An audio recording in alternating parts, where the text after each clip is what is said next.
Taarifa ya pili bwana, nasema wanafunzi kadhaa wa Chuo Kikuu cha Sayansi Mbeya wamenusurika kifo baada ya bweni lao kuungua kwa moto uliosababishwa na mwenzao wakati akichemsha maji ya kuoga kwa kutumia kifaa cha umeme almaarufu kama hita.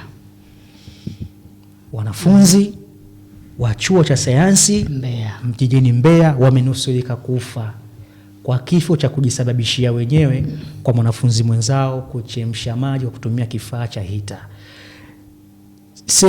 Tuchukulie kwamba hii taarifa imebeba uzito wa kiasi gani?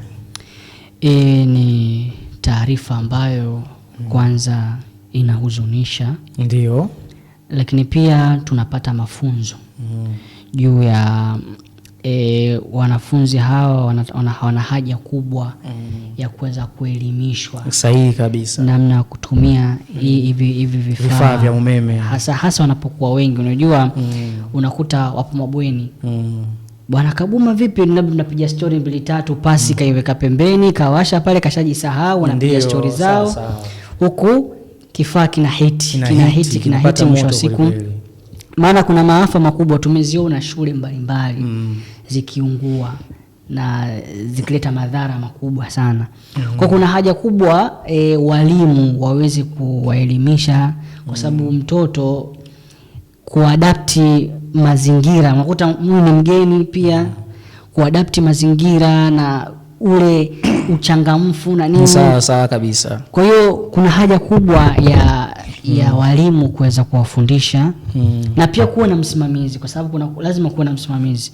Katika mabweni mengi kuna kuga na wasimamizi wanasimamia wanavyopiga pasi na nini, wasiwaache tu watoto. Sawa kabisa. Kwa hiyo kuna haja kubwa ya kuliangalia hilo. Ni sahihi, kwa sababu tukisema wakatazwe, sasa hivi tunatakiwa tuishi kwa kufuata utandawazi jinsi unavyokwenda. Na ukiangalia katika mji wa Mbeya ni miongoni mwa miji ambayo Tanzania inaongoza sana kwa baridi kali sana. Inaongoza sana kwa baridi kali. Kwa hiyo kikubwa wale matroni wale wanaosimamia mashule na wale wasimamizi wawe makini sana katika kuwasimamia. Maana sio katika mkoa wa Mbeya tu, tunazungumzia kwa wote wenye shule za mabweni. Bye.